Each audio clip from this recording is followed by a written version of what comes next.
നമ്മുടെ നീറ്റിന്റെ പ്രിപ്പറേഷനെ മൊത്തമായിട്ട് കൊളവാക്കാൻ വേണ്ടി പറ്റുന്ന ഒരു ഇമോഷനെ പറ്റിയിട്ടാണ് ഇന്നത്തെ ഈ വീഡിയോയിൽ പറയാനുള്ളത്. മൊത്തമായിട്ട് കൊളവാക്കാൻ പറ്റുന്ന ഇമോഷൻ എന്ന് പറയുമ്പോൾ അത് നീറ്റ് പ്രിപ്പറേഷൻ മാത്രമല്ല, നമ്മളെ ജീവിതത്തിന് തന്നെ മുഴുവനായിട്ടും പച്ച മലയാളത്തിൽ പറഞ്ഞു കഴിഞ്ഞാൽ കോങ്ങാട്ടയാക്കി കളയാൻ പറ്റുന്ന ഒരു ഇമോഷനാണ് ആ സാധനം. എന്താണ് അതെന്നല്ലേ, നിങ്ങൾ റിഗ്രറ്റ് എന്ന് കേട്ടിട്ടുണ്ടോ? That is it. റിഗ്രറ്റ് എന്ന് പറഞ്ഞു കഴിഞ്ഞാൽ കുറ്റബോധം ഉണ്ടാവുക എന്നുള്ളതാണ്. യൂഷ്വലി മനുഷ്യന്മാർക്കൊക്കെ ഉണ്ടാകുന്ന ഒരു സാധനമാണ്. നിങ്ങൾ പല സിനിമയിലും കണ്ടിട്ടുണ്ടാവും. ഇപ്പോൾ നമ്മുടെ നായകൻ അറിയാതെ അല്ലെങ്കിൽ എന്തെങ്കിലും ഒരു അടിപിടിയുടെ ഇടയിലൊക്കെ അറിയാതെ ആരെങ്കിലുമൊക്കെ എന്തെങ്കിലും ഉപദ്രവം സംഭവിച്ചു പോവുക, അല്ലെങ്കിൽ നമ്മൾ ചെയ്ത കാര്യങ്ങൾ ഒരു തെറ്റാണ് എന്നുള്ളൊരു സാധനം നമ്മുടെ ഉള്ളിൽ ഇങ്ങനെ കിടക്കുന്ന സമയത്ത് ഇയാൾ നമുക്ക് തീരെ പ്രൊഡക്റ്റീവ് അല്ലാത്ത രൂപത്തിൽ ഫ്യൂച്ചറിൽ അയാൾ എന്ത് ചെയ്യാൻ ശ്രമിച്ചു കഴിഞ്ഞാലും അയാൾ ചെയ്തു പോയിട്ടുള്ള ഈ ഒരു തെറ്റിൻ്റെ ചിന്തകൾ, സാധനങ്ങൾ ഇങ്ങനെ മനസ്സിൽ വെച്ചിട്ട് നമുക്കതൊന്ന് മുന്നോട്ട് കൊണ്ടുപോകാൻ പറ്റാത്ത പോലെ കഷ്ടപ്പെടുന്ന സാധനങ്ങളൊക്കെ പല സിനിമയിലും നമ്മൾ കണ്ടിട്ടുണ്ടാവും. അപ്പോൾ അതിനകത്തൊക്കെ എന്ന് പറഞ്ഞു കഴിഞ്ഞാൽ ആക്ച്വലി അവിടെ എന്താ സംഭവിച്ചത്, അവിടെ ഒരു മിസ്റ്റേക്ക് അല്ലെങ്കിൽ ഒരു ക്രൈം അങ്ങനത്തെ ഒരു സാധനം നമ്മൾ ചെയ്തു പോയിട്ടുണ്ടെന്നുള്ളതാണ്. നീറ്റ് ആസ്പിറൻസിനെ സംബന്ധിച്ച് റിഗ്രറ്റ് വരുന്നത് എന്തിനാണെന്നറിയോ? കഴിഞ്ഞ ദിവസങ്ങളിലൊക്കെ ഞാനിങ്ങനെ സംസാരിച്ചിങ്ങനെ നോക്കുന്ന സമയത്ത് എനിക്ക് മനസ്സിലായ കാര്യങ്ങൾ എന്ന് പറഞ്ഞു കഴിഞ്ഞാൽ ഇവർക്ക് റിഗ്രറ്റ് തോന്നുന്ന ഒരു കാര്യം എന്ന് പറഞ്ഞു കഴിഞ്ഞാൽ അവർ ചെയ്യണമെന്ന് വിചാരിച്ച ഒരു പഠനമുണ്ട്, അവർ എത്രത്തോളം പഠിക്കണം എന്ന് വിചാരിച്ച ഒരു സാധനമുണ്ട്, അത് അച്ചീവ് ചെയ്യാൻ പറ്റുന്നില്ല എന്നുള്ളതാണ് ഇവരെ സംബന്ധിച്ചുള്ള റിഗ്രറ്റ്. അതിനും പല പല കാരണങ്ങളുണ്ട്, പല പല വിശദീകരണങ്ങളുണ്ട്. നിങ്ങൾ തന്നെ ഒന്ന് ആലോചിച്ച് നോക്ക്, നമ്മൾ നീറ്റ് ആസ്പിറൻ്റ് ആയിട്ടുള്ള ഒരാൾ എത്രത്തോളം പഠിക്കുന്നുണ്ട് ഒരു സാധാരണ വിദ്യാർത്ഥിയെ സംബന്ധിച്ചിട്ട് എന്ന് പറഞ്ഞാൽ ഒരു 10ാം ക്ലാസ്സിൽ പഠിക്കുന്ന, +1 +2 പഠിക്കുന്ന ഒരു വിദ്യാർത്ഥി പോട്ടെ, കോളേജുകളിൽ പഠിക്കുന്ന ആൾക്കാർ, ഡിഗ്രിക്ക് പഠിക്കുന്ന ആൾക്കാർ, എഞ്ചിനീയറിംഗിന് പഠിക്കുന്ന ആൾക്കാർ, മെഡിസിന് പഠിക്കുന്ന ആൾക്കാർ, നമ്മുടെയൊക്കെ സ്വപ്നമല്ലേ മെഡിക്കൽ പഠിക്കുക, മെഡിസിൻ പഠിക്കുക എന്നുള്ളവരും. ഈ മെഡിസിന് പഠിക്കുന്ന ആൾക്കാരെ കമ്പയർ ചെയ്യുമ്പോൾ തന്നെ നമ്മളൊരു നീറ്റ് ആസ്പിറൻറ്റ് പഠിക്കുന്ന എമൗണ്ട് എന്ന് പറഞ്ഞു കഴിഞ്ഞാൽ 10 ഇരട്ടിയോ 20 ഇരട്ടിയോ ഒക്കെയാണ്. ഇത്രയൊക്കെ ഇരട്ടി നമ്മൾ പഠിച്ചു കഴിഞ്ഞാലും നമ്മുടെ ഒരു സ്വപ്നം കാണുന്നത് നമ്മൾ അതിനേക്കാളും മുകളിൽ പഠിക്കണം എന്നുള്ളതൊക്കെയാണ്. അതെനിക്ക് തോന്നുന്നത് എന്താണെന്ന് വെച്ചാൽ ചിലപ്പോഴൊക്കെ I don't know, some YouTubers, some channels, they are like misleading you people. നിങ്ങളെ കട്ടയ്ക്ക് മിസ്ലീഡ് ചെയ്യുന്ന കുറേ ആൾക്കാരുണ്ട്. അവർ പറയുന്നത് 17 മണിക്കൂർ പഠിക്കണം, 18 മണിക്കൂർ പഠിക്കണം, ഉറങ്ങരുത് എന്നൊക്കെ പറയുന്ന ചില സാധനങ്ങളൊക്കെ ഞാൻ കണ്ടിട്ടുണ്ട്. ഇങ്ങനത്തെ സാധനങ്ങളൊക്കെ ട്രസ്റ്റ് ചെയ്തിട്ടാന്ന് തോന്നുന്നു നമുക്ക് 16 മണിക്കൂർ പഠിക്കാൻ പറ്റിയില്ല, 17 മണിക്കൂർ പഠിക്കാൻ പറ്റിയില്ല എന്ന് പറഞ്ഞിട്ട് നമ്മൾ ഭയങ്കര റിഗ്രറ്റ് അടിച്ചിട്ട് കഷ്ടപ്പെട്ട് കരഞ്ഞുകൊണ്ടിരിക്കുന്ന ആളുകൾ എനിക്ക് ഐ ക്യാൻ ഫീൽ ദാറ്റ്. ഞാനിപ്പോൾ ടെലഗ്രാം വഴിയിട്ട് അല്ലെങ്കിൽ നമ്മുടെ വാട്സാപ്പ് ചാനൽ വഴിയിട്ട് നിങ്ങളോട് സംസാരിക്കുന്ന സമയത്ത് എല്ലാവരും വിചാരിക്കുന്നത് എന്താണെന്ന് വെച്ചാൽ നമ്മൾ ചെയ്യുന്ന കാര്യം ഒട്ടും സാറ്റിസ്ഫൈയിങ് അല്ല, ഞാനെന്തോ തെറ്റ് ചെയ്യുന്നു എന്നുള്ള രൂപത്തിലേക്ക് കുറേ കുട്ടികൾ നിൽക്കുന്നുണ്ട്. സോ ഇതിന് ആക്ച്വലി 2 പുറമുണ്ട്. ഞാൻ രണ്ടായിട്ട് തന്നെ ഇതിനെ ഞാൻ ഡിവൈഡ് ചെയ്തിട്ട് നമുക്കൊന്ന് വിശകലനം ചെയ്ത് വെക്കാം. ആദ്യത്തെ പാർട്ട് എന്ന് പറഞ്ഞു കഴിഞ്ഞാൽ നിങ്ങളുടെ കയ്യിലുള്ള അധിക ആളുടെയും റിഗ്രറ്റ് എന്ന് പറഞ്ഞു കഴിഞ്ഞാൽ അതൊരു വാലിഡ് ആയിട്ടുള്ള റീസണിലല്ല. ഇപ്പോൾ കഴിഞ്ഞ ദിവസം ഞാൻ സംസാരിക്കുമ്പം ഒരു കുട്ടി, വെറുതെ പറയാം, നമുക്കൊരു ടോപ്പർ ആയിട്ടുള്ള ഒരു കുട്ടീനെ തന്നെ നോക്കാം. ആ കുട്ടിക്ക് ആവറേജ് മാർക്ക് 650, 650 മാർക്ക്, 670 മാർക്ക്, 640 മാർക്കൊക്കെ മോക്ക് എക്സാംസിൽ കിട്ടിക്കൊണ്ടിരിക്കുന്ന ഒരു കുട്ടിയാണ്.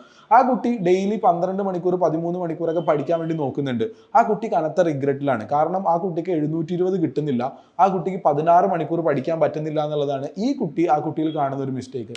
അതിൻ്റെ പുറത്ത് ഈ കുട്ടി കനത്ത റിഗ്രറ്റിലാണ്, കനത്ത സങ്കടത്തിലാണ്, കനത്ത കരച്ചിലാണ് എന്ന് മാത്രമല്ല, അത് കാരണം തന്നെ ഈ അടുത്ത ദിവസങ്ങളിലൊന്നും ഈ കുട്ടിക്ക് പഠിക്കാൻ സാധിക്കുന്നില്ല. കാരണം ഞാനത് എത്തുന്നില്ലല്ലോ എന്നുള്ള വിഷമത്തിലും വേദനയിലുമാണ് ഈ കുട്ടി ഇരിക്കുന്നുണ്ടാവുക.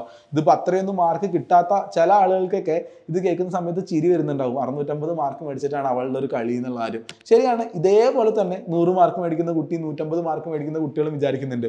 കാരണം ഞാൻ ആവശ്യത്തിന് പഠിക്കുന്നില്ല, എൻ്റെ സമയം വെറുതെ വേസ്റ്റ് ആവുകയാണ്, വെറുതെ ഓരോന്നിനെ പറ്റി ആലോചിച്ചിരുന്ന സമയം കളയാണ് എന്ന് പറഞ്ഞിട്ട് റിഗ്രറ്റ് അടിക്കുന്ന കുട്ടികൾ എല്ലാ മാർക്ക് റേഞ്ചിലും 100-ലും 200-ലും 300-ലും 400-ലും 500-ലും 600-ലും ഒക്കെ ഉണ്ട്. ചിലപ്പോൾ 700-ലുള്ള ആളുകളോട് സംസാരിച്ച് കഴിഞ്ഞാൽ അവർക്കും ഉണ്ടാവും ഈ പറഞ്ഞ റിഗ്രറ്റ് ഫീലിംഗ് എന്നുള്ള സാധനങ്ങൾ. സോ ഈ സാധനങ്ങൾ ഭയങ്കര റിലേറ്റീവാണ്. അപ്പോൾ ആ ഒരു കൈൻഡ് ഓഫ് റിഗ്രറ്റിംഗ് സാധനങ്ങൾ വെറുതെ അതിനെപ്പറ്റി ആലോചിക്കണം. കാരണം നമ്മൾ പഠിക്കുന്നുണ്ടെന്നുള്ളത്, നിങ്ങൾ ചെയ്യുന്ന വർക്ക് എത്രയാണെങ്കിലും, നിങ്ങളിപ്പോൾ 8 മണിക്കൂർ 9 മണിക്കൂർ പഠിക്കുന്നുണ്ടെങ്കിൽ first thing you have to be satisfied with it. ആ 9 മണിക്കൂർ പഠിക്കുന്നത് ഓക്കെ ആണ് എന്നൊരു ഫീലിംഗ് വരണം. എന്നിട്ട് ഗ്രാജുവലി ആ സാധനം കൂട്ടാൻ വേണ്ടി നോക്കണം. ഇത് ഓക്കെ അല്ല, ഇതൊരു ഭയങ്കര തെറ്റാണ് എന്നൊരു ഫീലാണ് നിങ്ങൾക്ക് വരുന്നതെങ്കിൽ അടുത്ത ദിവസം നിങ്ങൾക്ക് 9 പോയിട്ട് 8 പഠിക്കാനുള്ള ആരോഗ്യം പോലും ഉണ്ടാവില്ല എന്നുള്ളതാണ്. So the first thing first എന്താ ചെയ്യേണ്ടത്, നമ്മൾ നമ്മൾ ചെയ്തുകൊണ്ടിരിക്കുന്ന കാര്യങ്ങൾ നമുക്കൊരു സാറ്റിസ്ഫാക്ഷൻ വേണം. ഇപ്പം എനിക്ക് ഒരു ദിവസം കൊണ്ട് 50 ചോദ്യം ചെയ്യാൻ പറ്റുന്നുണ്ട്, ഇനി ഞാൻ എന്ത് ചെയ്യും, അത് 55 ചോദ്യമാക്കും. അങ്ങനെ വേണം നമ്മൾ ചിന്തിക്കാൻ. ചില ആൾക്കാർ ചിന്തിക്കുന്നത് എങ്ങനെയാണ്, എനിക്ക് 50 ചെയ്യാൻ പറ്റുന്നുള്ളൂ എന്ന് പറഞ്ഞിട്ട് കരച്ചില്ല, അയ്യോ എന്ന് പറഞ്ഞ് കരയും, എനിക്ക് 50 ചെയ്യാൻ പറ്റുന്നുള്ളൂ എന്ന്. അങ്ങനെയല്ല, ലൈക്ക് ചേഞ്ച് യുവർ പെർസ്പെക്റ്റീവ്, നമ്മുടെ തോട്ടിൻ്റെ പെർസ്പെക്റ്റീവുമായിട്ട്. ഇത് ഒരു ഭാഗമാണ് റിഗ്രറ്റിൻ്റെ. രണ്ടാമത്തെ ഒരു ഭാഗം റിഗ്രറ്റിന് എന്താണെന്നറിയോ, അത് actually we are committing some kind of മിസ്റ്റേക്കുകൾ. ചില ആളുകളുണ്ട്, they are like using social media കുറേ ഉപയോഗിക്കും, കുറേ നേരം ഫോണിലിരിക്കും, കുറേ യൂട്യൂബ് വീഡിയോ കാണും, കുറേ ന്യൂസ് കേൾക്കും, കുറേ വായനയിലേക്ക് പോകും, കുറേ അങ്ങോട്ട് പോകും, കുറേ ഇങ്ങോട്ട് പോകും, കുറേ ബ്രേക്കുകളൊക്കെ എടുക്കുമ്പോൾ വലിയ വലിയ ബ്രേക്കുകൾ എടുക്കുന്നത്, അങ്ങനത്തെ കുറേ കാര്യങ്ങൾ, അല്ലെങ്കിൽ ചിലപ്പോൾ ക്ലാസ്സുകൾ കേൾക്കില്ല, ഷെഡ്യൂൾ കംപ്ലീറ്റ് ചെയ്യില്ല, അങ്ങനത്തെ കുറേ കാര്യങ്ങൾ ആക്ച്വലി ചെയ്യുന്ന കുറച്ച് ആൾക്കാരുണ്ട്.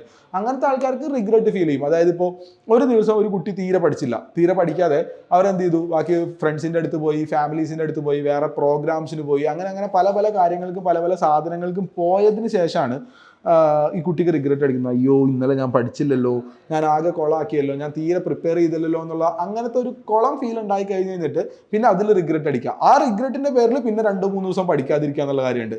സോ അതും ഭയങ്കര പ്രശ്നമാണ്. ആക്ച്വലി റിഗ്രറ്റ് അടിച്ചത് ആ കാര്യത്തിൽ നല്ലതാണെങ്കിൽ കൂടി ആ റിഗ്രറ്റ് കാരണം 2-3 ദിവസത്തെ പഠനം മിസ്സായി പോയത് അത് കൂടുതൽ പ്രശ്നം ഉണ്ടാകുന്ന കാര്യമാണ്. അപ്പോൾ നമുക്ക് എന്താ ചെയ്യാൻ പറ്റുകയെന്ന് വെച്ചാൽ, ഒന്നാമത്തെ കാര്യം എന്ന് പറഞ്ഞാൽ ഇങ്ങനെ റിഗ്രറ്റ് അടിക്കുന്ന കാര്യങ്ങളുണ്ടെങ്കിൽ ആ കാര്യങ്ങളിലേക്ക് നമ്മൾ പോവാതിരിക്കുക, നമ്മൾ റിഗ്രറ്റിനെ അവോയ്ഡ് ചെയ്യുക എന്നുള്ളതാണ്. നിങ്ങൾക്കറിയാം, നമുക്ക് നീറ്റ് എക്സാമിന് ഇനി 100 ദിവസം കൂടി നമ്മുടെ മുന്നിൽ ബാക്കിയുണ്ട്. നമുക്ക് ഇതുപോലെ നമ്മൾ റിഗ്രറ്റ്ഫുൾ ആവുന്ന സിറ്റുവേഷൻസ് നമുക്ക് അവോയ്ഡ് ചെയ്യാൻ വേണ്ടി പറ്റുവാണെങ്കിൽ ഭയങ്കര നല്ലതാണ്. യൂഷ്വൽ സിറ്റുവേഷൻസ് മൊബൈൽ ഫോണാണ് ഒന്ന്.